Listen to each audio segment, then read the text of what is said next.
Merhaba arkadaşlar, kanalıma hoş geldiniz. Bugün sizlerle sevimli bir ayıcık anahtarlık yapacağız.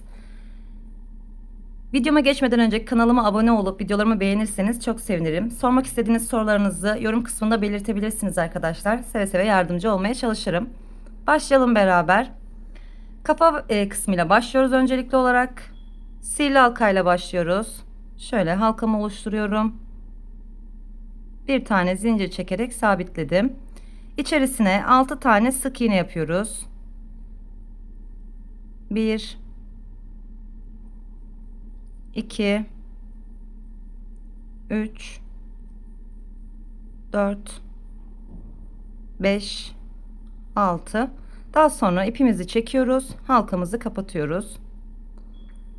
İlk yapmış olduğum sık iğnemin tepesine batıyorum. İlmek kaydırıyoruz. Bir zincir çekelim. İkinci sıramızda her birine çift batıyoruz. Hemen dip kısmından başlıyorum. Bir tane yaptım. Aynı yere bir daha.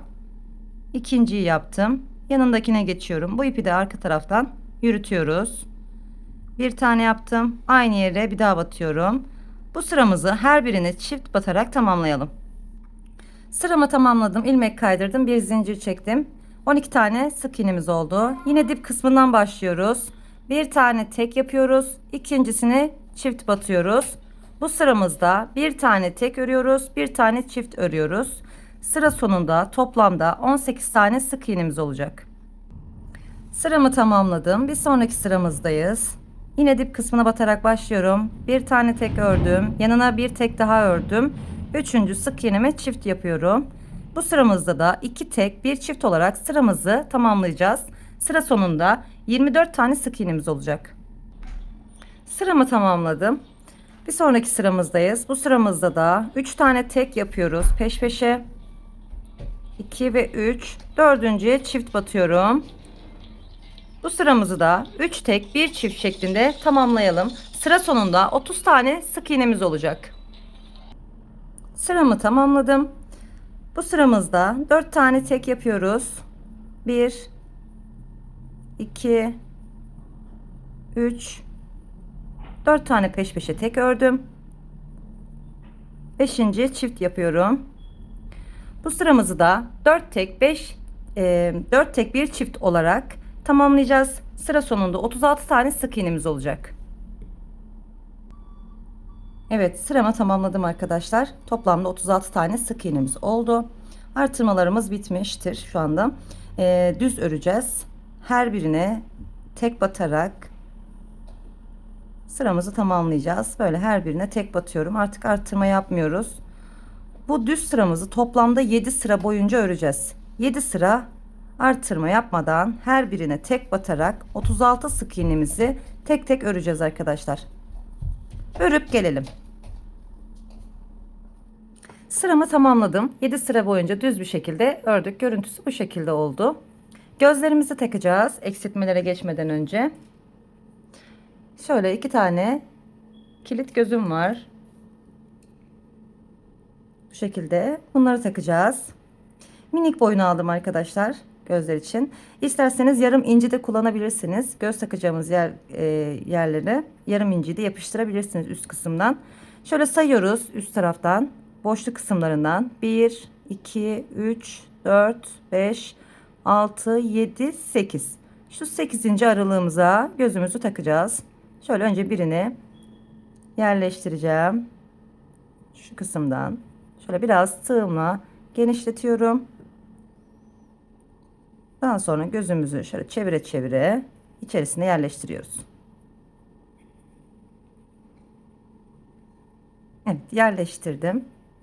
Diğer gözümüzü sabitleyeceğiz. 1 2 3 4. Şuradan 5.'ye takıyoruz.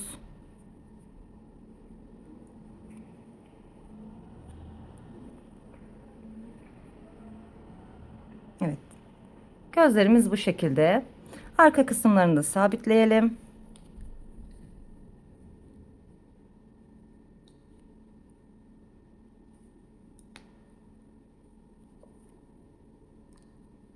Daha sonra eksiltmelere geçeceğiz.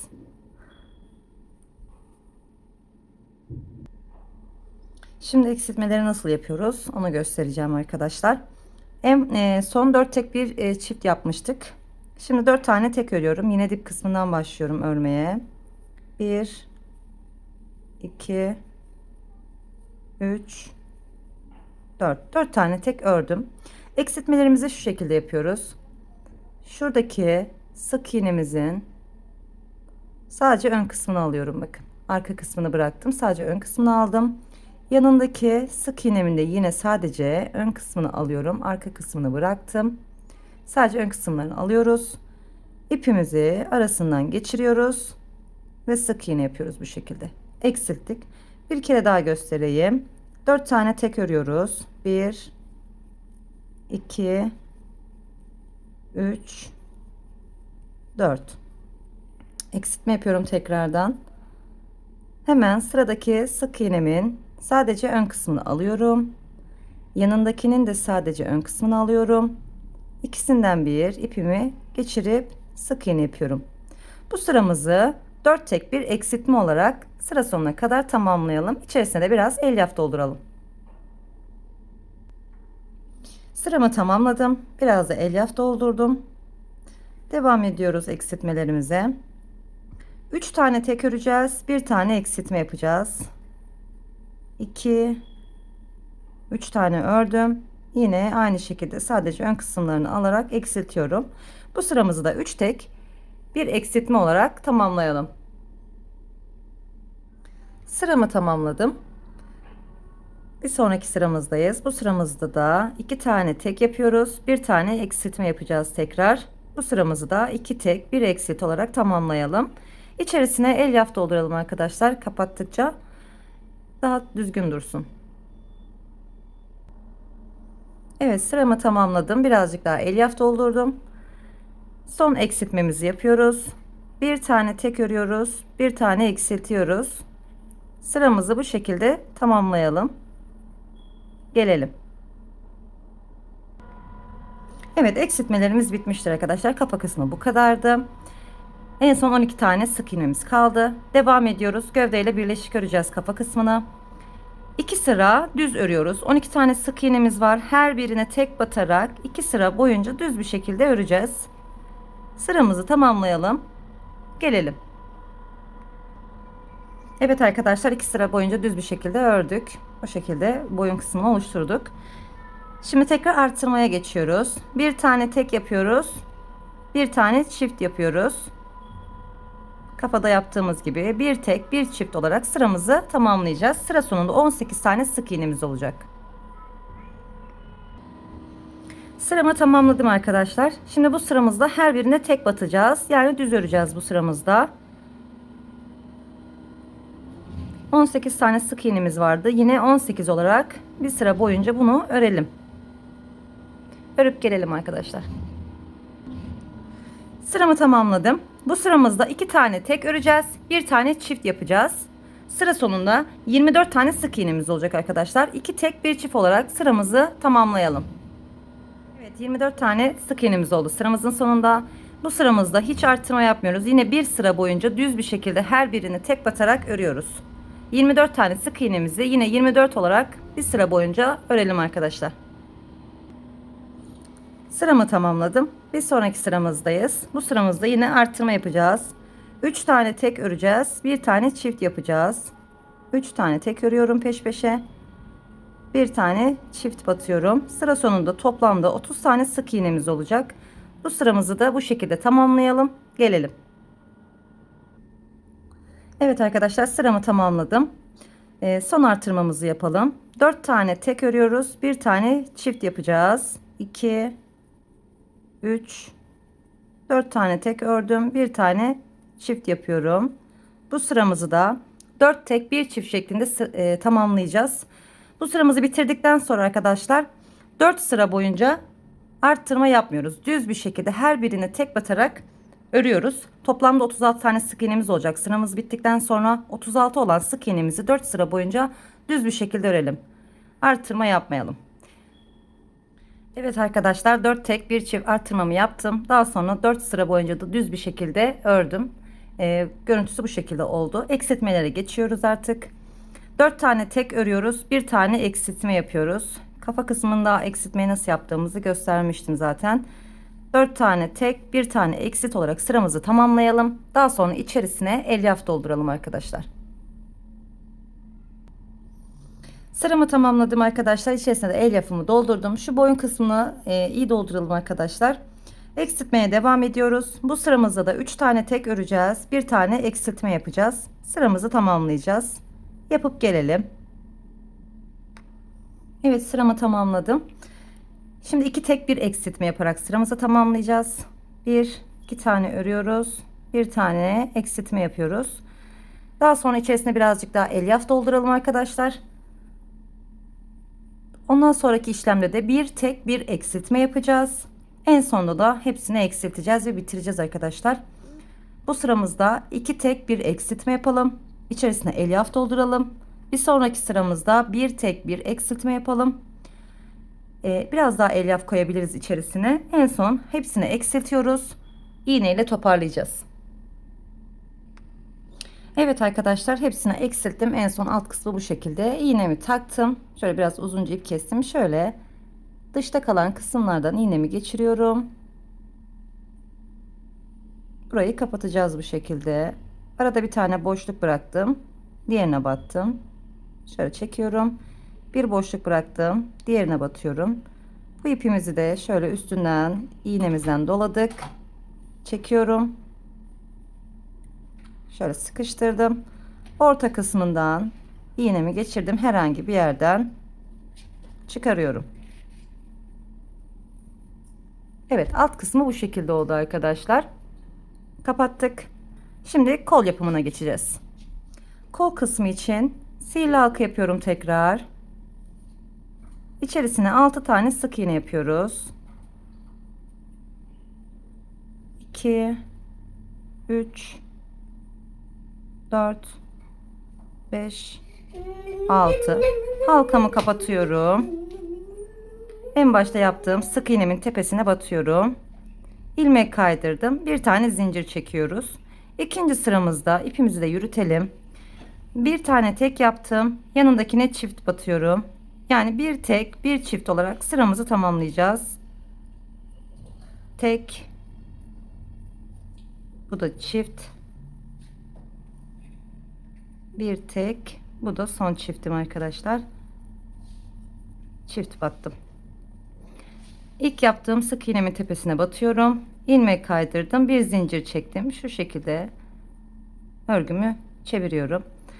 7 sıra boyunca artırma yapmıyoruz arkadaşlar. 9 tane sık iğnemiz var. Her birine tek batarak 7 sıra boyunca düz bir şekilde örelim.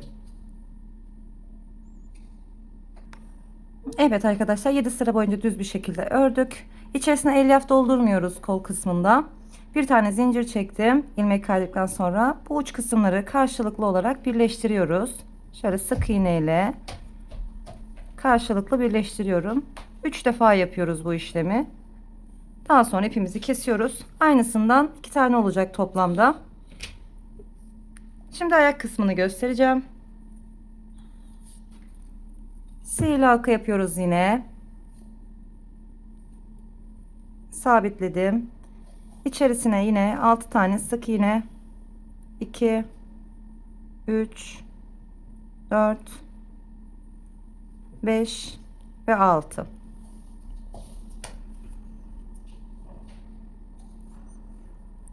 İpimizi çekiyoruz.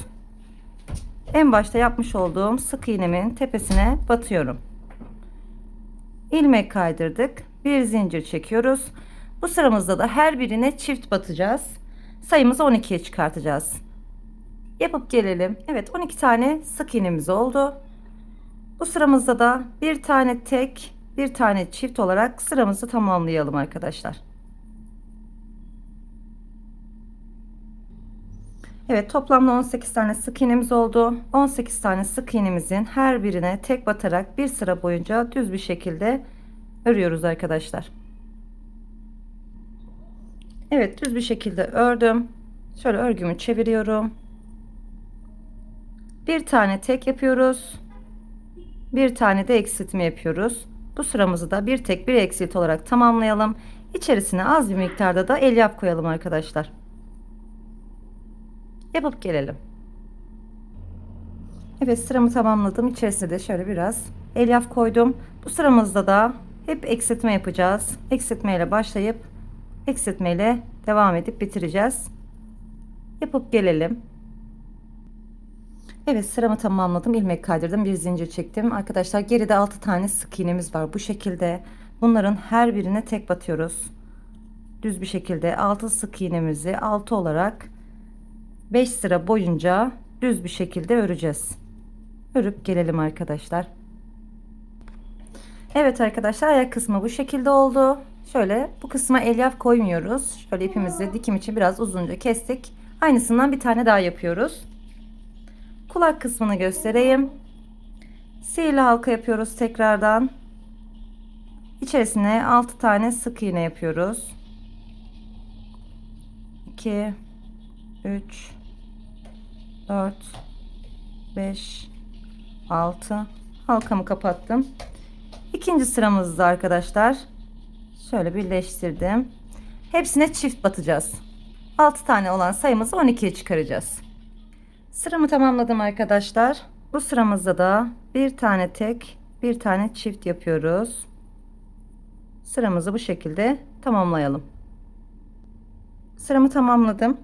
Bir sıra düz bir şekilde örüyoruz. Her birine tek batarak sıra sonuna kadar örelim arkadaşlar. Evet, sıramı tamamladım. Örgümü çevirdim. Son sıramız arkadaşlar. Bu sırada da bir tane tek, bir tane eksiltme yaparak sıramızı bitiriyoruz. Dikim için biraz uzun ip bırakalım. Toplam 2 tane olacak arkadaşlar. Yapıp bitirelim.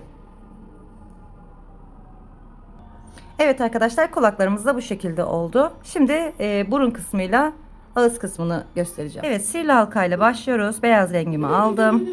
Önce sabitliyorum. İçerisine 6 tane sık iğne yapıyoruz. 2 3 4 5 6. Daha sonra halkamı kapatıyorum. İlk yaptığım sık iğnemin tepesine battım. İlmek kaydırdım. Bir zincir çekiyorum.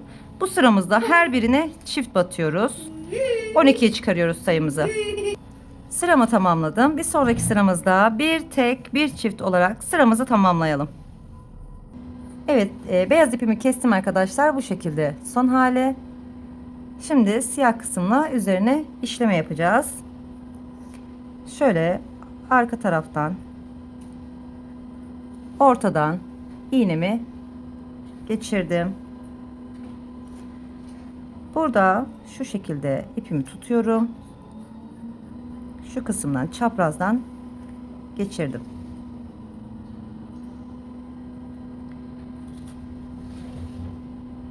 Aynı şekilde şu çaprazdan çıkıyorum. Arada 1 2 3 tane boşluğum var arkadaşlar. Bakın bu şekilde ortadan tekrar iğnemi geçiriyorum. Alt çizgisini oluşturmuş olduk. Tekrar üstten battım. Karşı taraftan, karşı üstten geri çıkıyorum.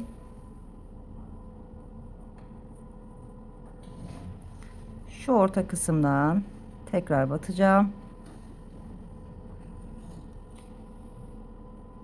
Şu ipimi şöyle biraz yukarıya çektim. Şöyle biraz kavislik vermiş oldum. Tekrar aynı yerden geri çıkıyorum. Şimdi bu kısmın içerisini dolduracağız arkadaşlar siyahla. Şöyle buradan batıyorum. Şöyle elimle tutarak şu orta kısımdan tutuyorum. Karşıdan çıkıyorum. Tekrar ortadan, yani kenardan batıyorum. Diğer taraftan geri çıkıyorum.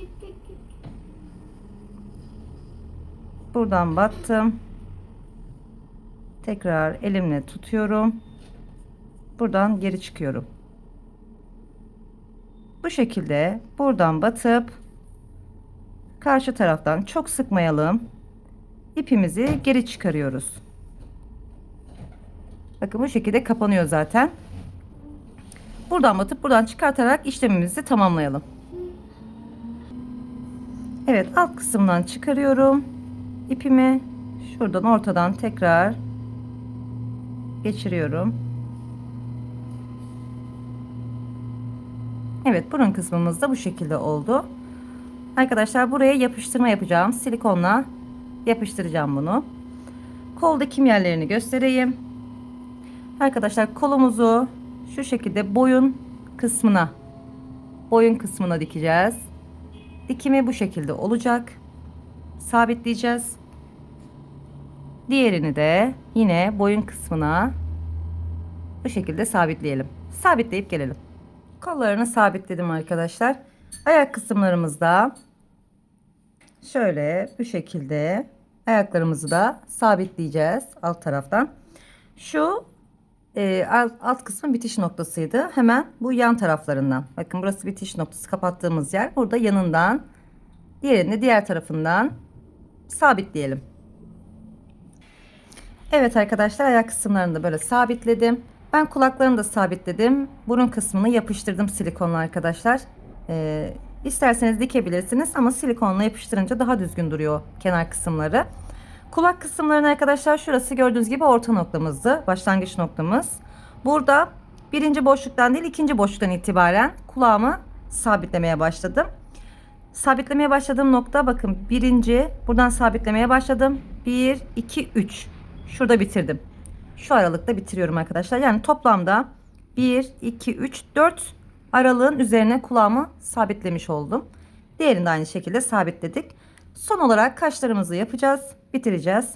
Şöyle farklı bir noktadan lif ipi kullanıyorum arkadaşlar. İnce. Normal ip de kullanabilirsiniz.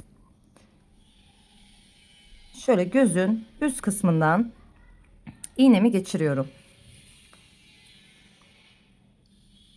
Şu şekilde.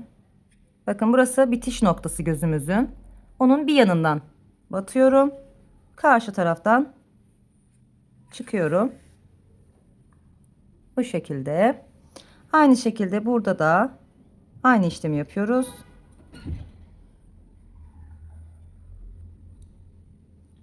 Yine bitiş noktasından değil, bir yanından iğnemi çıkarıyorum. Bitiriyorum.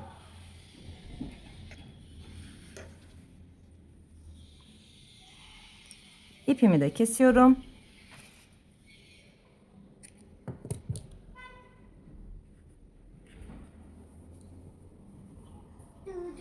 Evet arkadaşlar, ayıcığımızın son hali bu şekilde oldu.